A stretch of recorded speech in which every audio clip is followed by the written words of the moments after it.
Do they listen when you talk like that up there? That was the quiet question posed by an older man at a community center in Texas. A question that echoed far beyond folding chairs and clipboards. It wasn't about political theater. It was about truth, lived experience, and who gets heard in the rooms where decisions are made. This video captures a powerful and unexpected moment during a federal housing reform hearing, but where Senator JD Vance challenges Representative Jasmine Crockett with a pointed, seemingly calculated critique of urban leadership. But what unfolds next isn't just a political rebuttal. It's a deeply personal, fact-backed, and emotionally resonant response from Crockett that reframes the entire debate. But before we dive into this story, I want to hear from you. Comment down below. Where in the world are you watching from? Let's light up this comment section. And hey, if you love stories with high drama, power shifts, and the kind of moments that leave people speechless, you're in the right place. Tap that subscribe button right now. Hit the notification bell so you never miss when we drop the next chapter in these powerful, untold stories. From evictions and generational poverty to the double standards between rural and urban suffering, Crockett's words hit like a reckoning. Not just for Vance, but for an entire system that often ignores those without a mic. This is about more than housing. It's about visibility, memory, and the cost of being unheard. Senator JD Vance thought he had a moment, an opportunity to land a political jab during a high-profile congressional hearing on federal housing reform. He tried to corner Representative Jasmine Crockett with a pointed question aimed less at policy and more at optics. But what he received in return wasn't a soundbite or a defensive retort. It was something far more devastating, a precise, poised, and deeply personal truth he wasn't ready for. The room wasn't loud, but it wasn't still either. That charged murmur filled the air, the kind that rises not from chaos but anticipation. Cameras were rolling, microphones were hot, staffers leaned in just slightly, instinctively sensing that something was about to shift. Officially, the topic was housing policy. Unofficially, it was about power, territory, and performance. Representative Jasmine Crockett knew this. As she leaned into her microphone, she wasn't just preparing to speak, she was preparing to challenge an entire narrative. She knew exactly where she was and what was at stake. Across the table sat Senator Vance, his posture composed, tie slightly loosened, but in a way that looked strategic, like a man who wanted to appear relaxed while still in control. His eyes followed her with an edge of calculation, the way politicians do when they think they're the smartest person in the room. But Crockett didn't flinch. She didn't speak yet either. Instead, she waited, measured, deliberate, grounded. She wasn't going to give Vance the opening he was hoping for. She had come prepared, not just with binders full of data and economic forecasts, but with names, stories, and the faces of people left behind by the very policies under discussion. People who wouldn't be invited into that hearing room, whose struggles wouldn't be televised unless someone carried their truth into the spotlight. She had skipped the staff dinner the night before, flying in from Dallas late, spending the plane ride combing through last-minute briefs. But none of that mattered now. It was game time.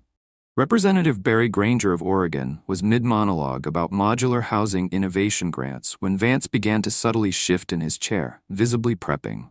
He wasn't interested in Granger's points. He had another target in mind. As soon as Granger wrapped up, Vance signaled to speak.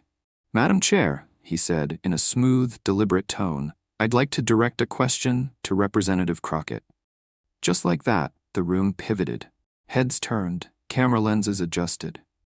Everyone knew something was about to happen. Vance opened with a carefully crafted challenge. "You've spoken in favor of increasing federal housing funds to address conditions in cities like Dallas," he began. "But how do you justify that when so many of those cities are plagued by violence, mismanagement, and chronic homelessness under your leadership?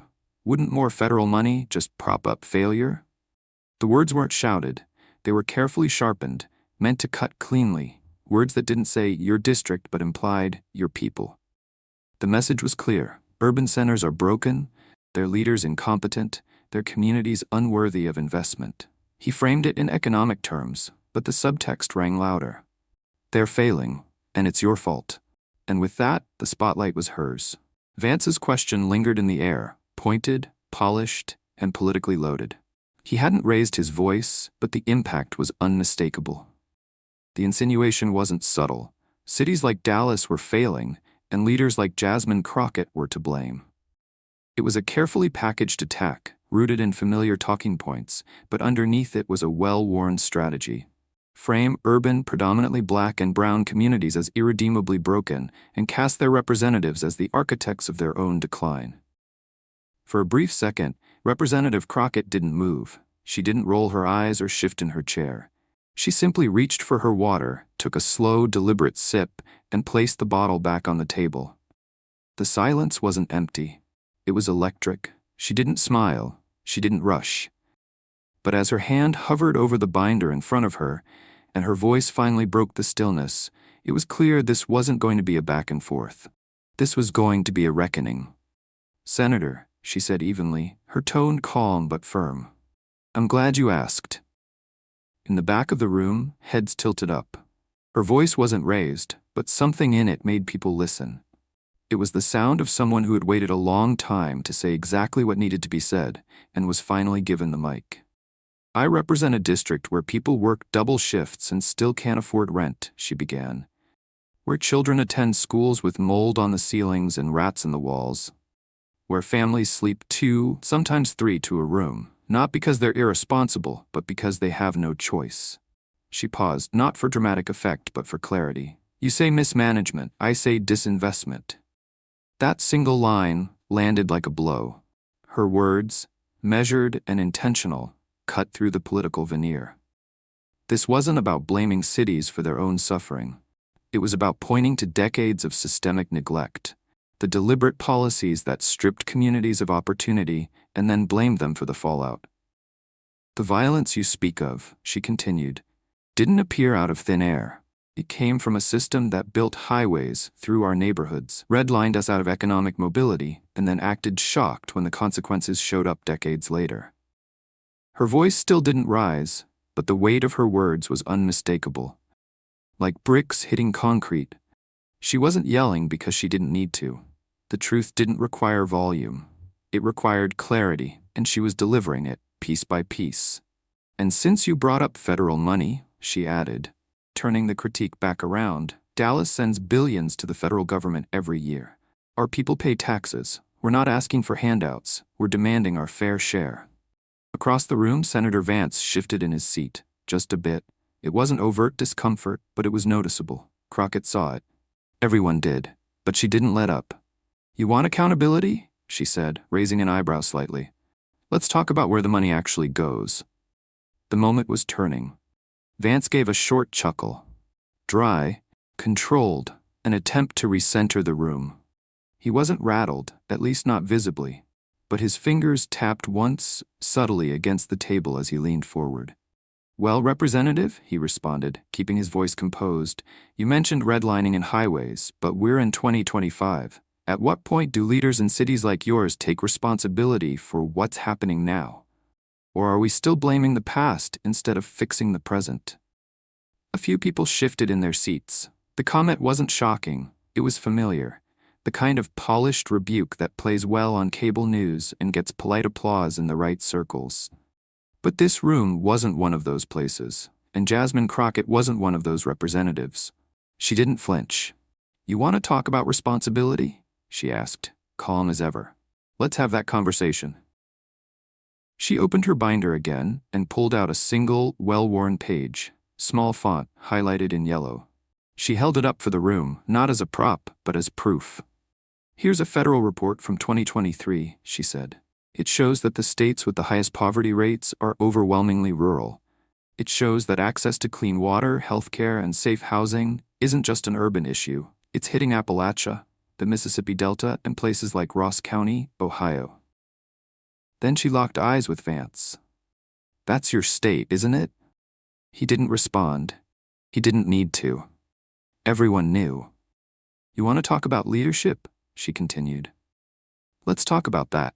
Because while you're up here questioning urban leaders, your own constituents are living in trailer homes with black mold, no running water, and power that cuts out in the dead of winter.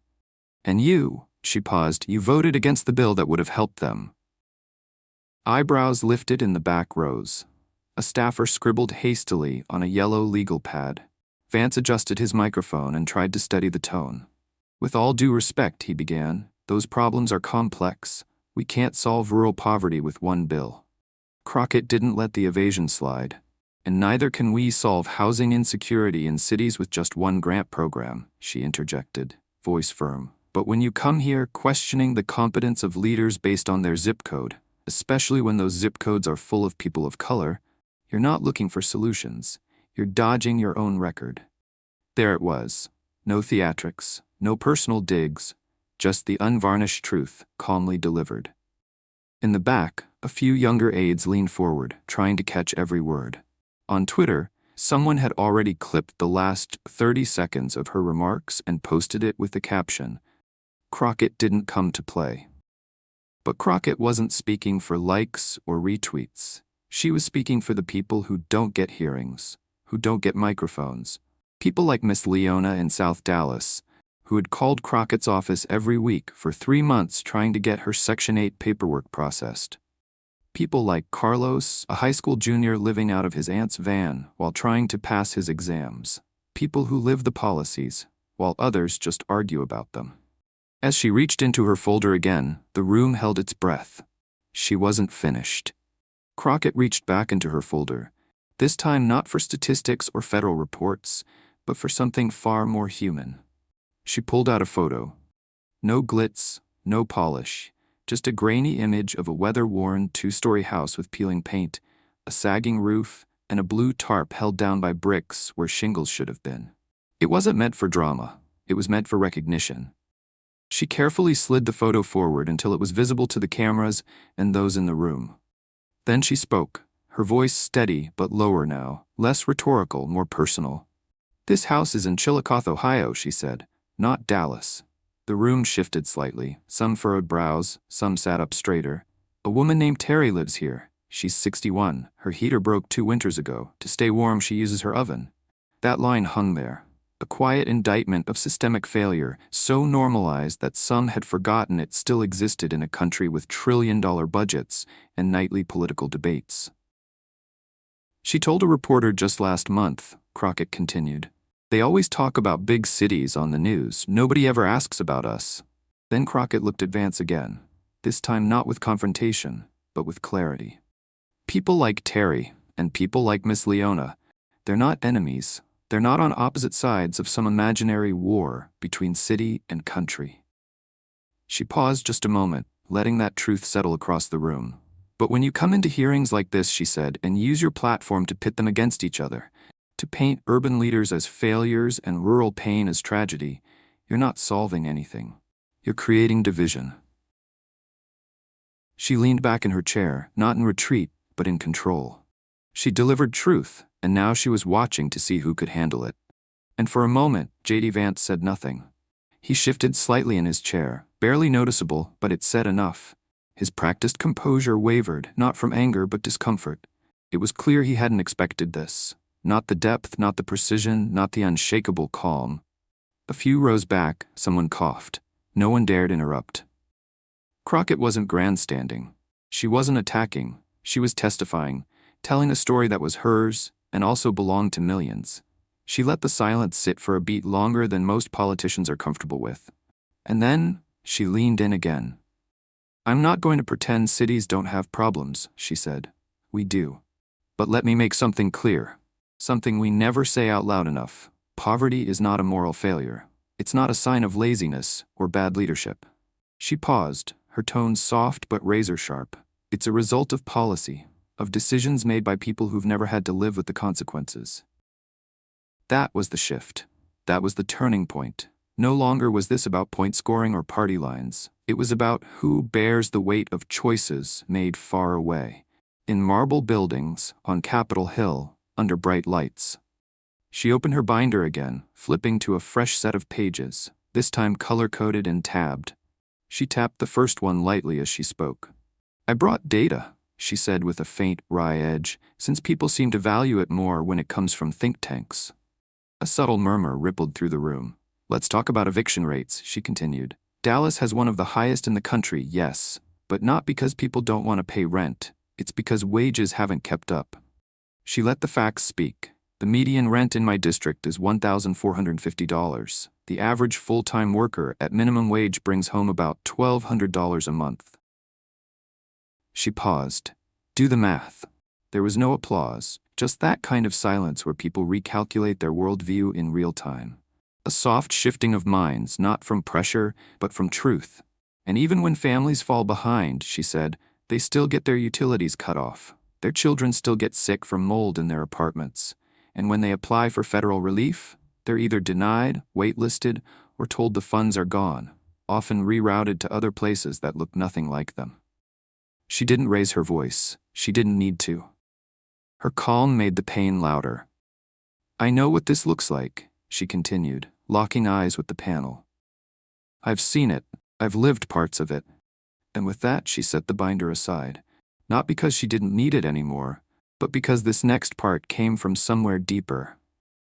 My mother cleaned houses during the day and stocked grocery shelves at night. She didn't ask for pity.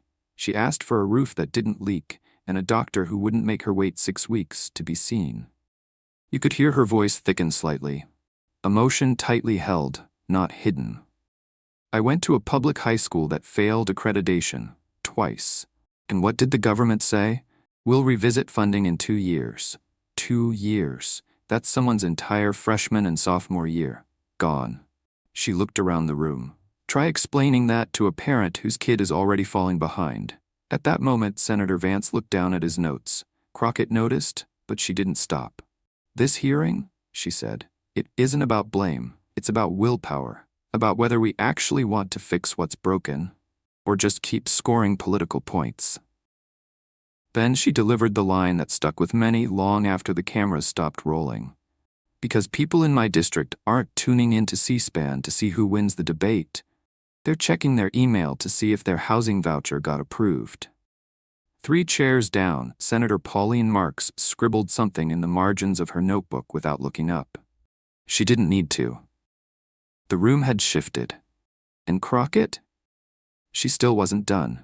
The hearing room was no longer just a formal venue. It had become something more, a place where people's realities were finally being spoken aloud. Jasmine Crockett leaned forward slightly, her voice unwavering, her delivery rooted in lived experience and undeniable truth. She flipped to a new page in her folder, organized, deliberate, and began to speak again. But this time the tone wasn't just political. It was deeply human. This isn't about winning a news cycle, she said. It's not about a viral quote. It's about Ronnie in Jackson, Ohio, and Miss Leona in South Dallas. It's about the people no one builds policy for, but who live under its weight every single day. She paused, letting that truth resonate. We talk so much about metrics and outcomes, but let me remind you, people don't live in data. They live in neighborhoods, in motel rooms, in shelters, in cars that should have been junked a decade ago. Across the table, Senator Vance had gone still. His hands rested on his notes, but he hadn't touched them in minutes. It was clear the hearing was no longer unfolding on his terms. Crockett continued, her voice quieter now, but no less powerful. I met Terry in Chillicothe. I met Ronnie in Jackson. I've walked into homes with no heat and walls warped from water damage. And I've seen the same thing again and again. People who aren't asking for special treatment. They're asking not to be invisible. A few members of the audience looked down, not out of disrespect, but because the weight of her words forced reflection.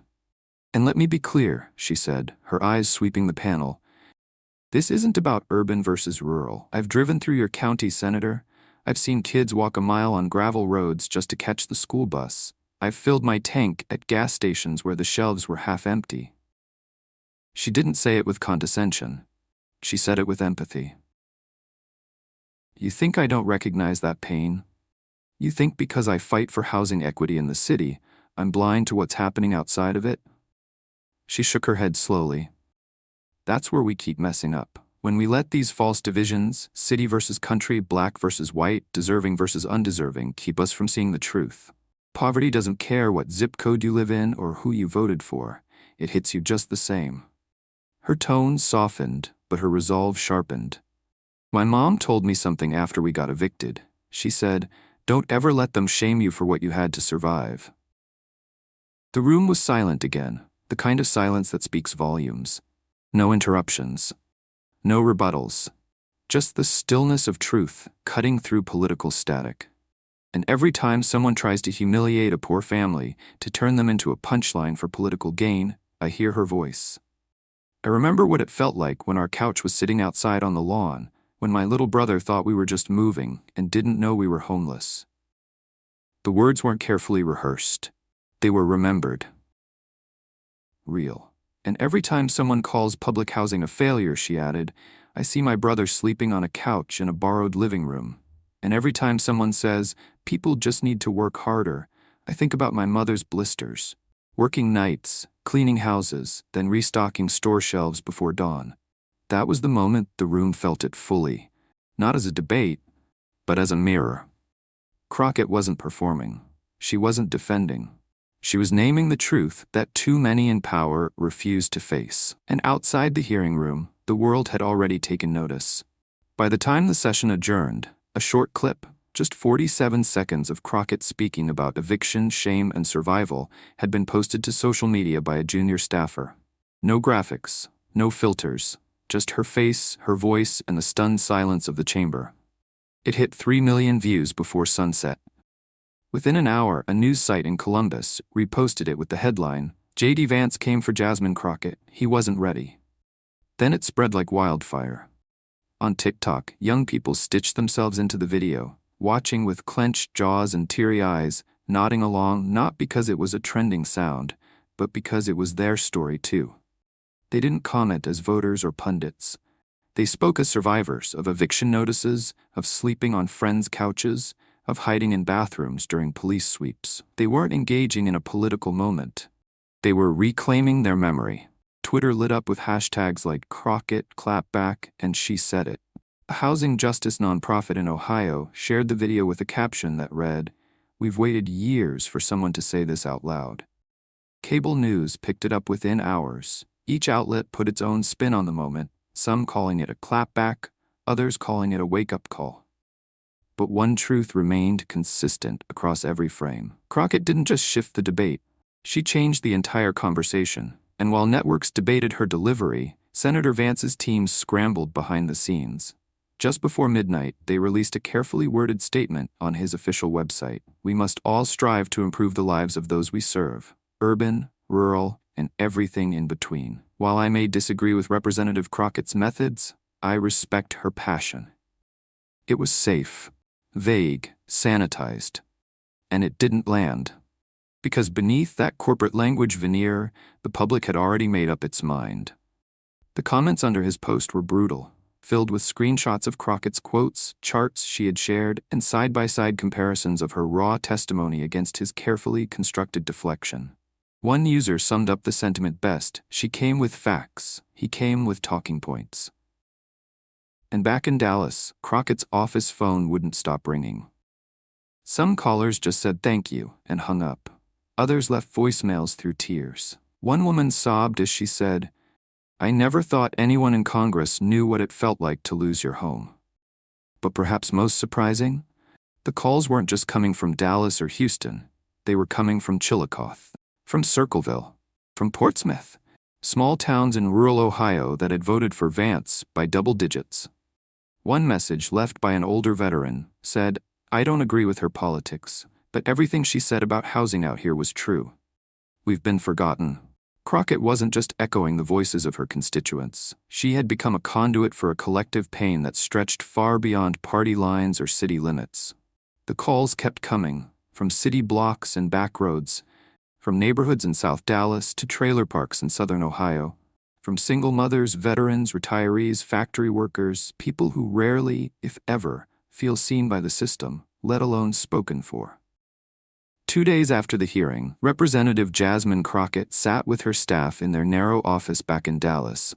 The walls were covered in handwritten letters, printed emails, and social media screenshots. Some were typed, others were scribbled in pen, in uneven handwriting that hinted at long shifts, tired hands, or aging fingers. There were notes from teenagers who said they'd watched the hearing and felt, for the first time, like Congress actually had someone who understood. One letter came from a retired pastor in rural Texas who admitted, I've never voted Democrat, but after hearing you speak, I think I might. But Crockett didn't smile at the outpouring of support. She didn't lean back and celebrate a win. Instead, she looked at the pile of letters and quietly said, "This isn't a victory, it's a reminder." Devin, one of her younger staffers, looked up from his laptop. "A reminder of what?" he asked. Crockett didn't hesitate. "That we shouldn't need a viral video for people to believe our stories."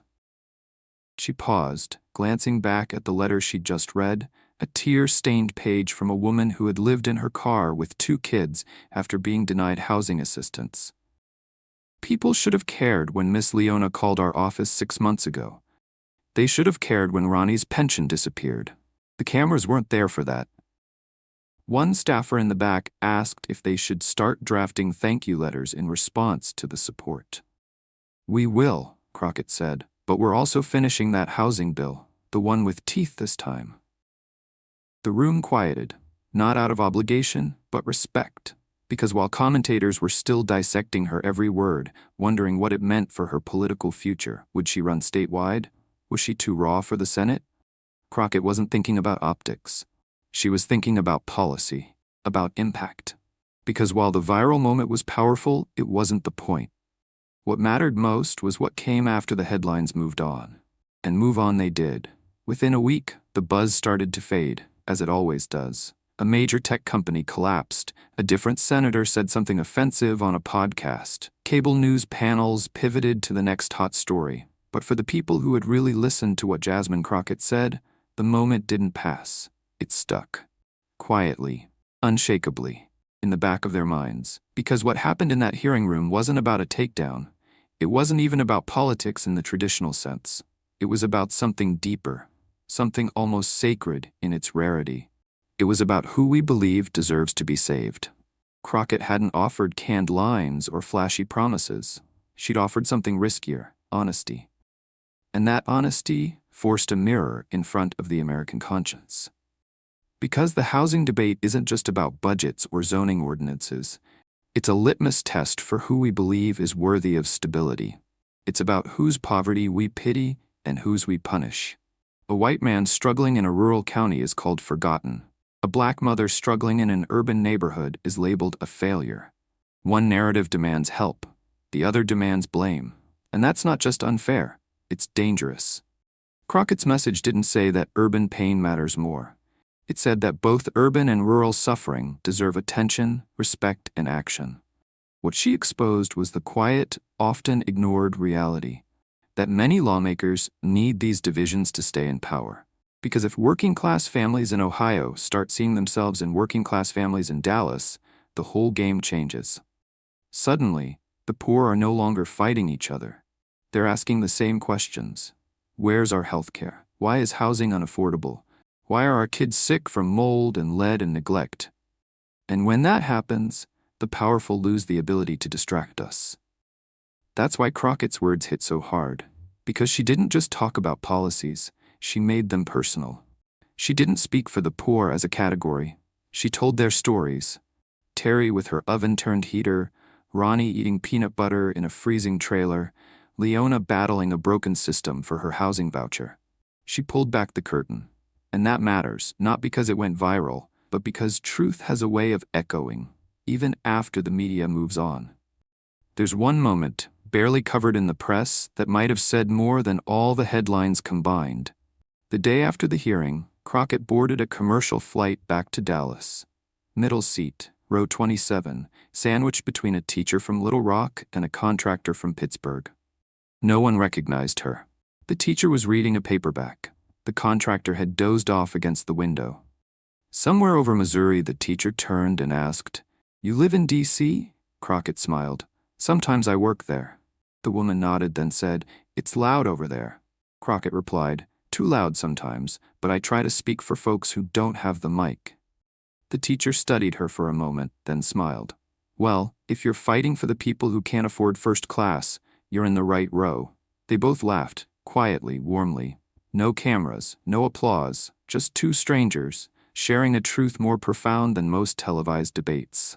And to Jasmine Crockett, that moment meant more than any trending hashtag, because that's who she was fighting for. Not the donors or the pundits, but the everyday people stuck in the economy seats of America, trying to stay afloat. Jasmine Crockett wasn't fighting for a headline. She was fighting for something most politicians forget. The people who can't afford to be in the room when decisions are made. The ones who ride in the back of the bus, who sit in waiting rooms for hours, who sleep with one eye open because the roof leaks or the door doesn't lock. She knew her voice didn't echo in marble halls because it was the loudest. It echoed because it carried truth. And truth doesn't always win in politics. But that day, it didn't just win the room. It reminded the country that some stories refuse to be silenced. The hearing didn't magically fix the housing crisis. It didn't reverse decades of redlining or restore stolen pensions or rebuild collapsed school systems. But it did something more subtle, more enduring. It named the injustice. It named the silence. And once you name it, it's a lot harder to ignore. A week later, Crockett was back home, standing outside a small community center in Lancaster, Texas.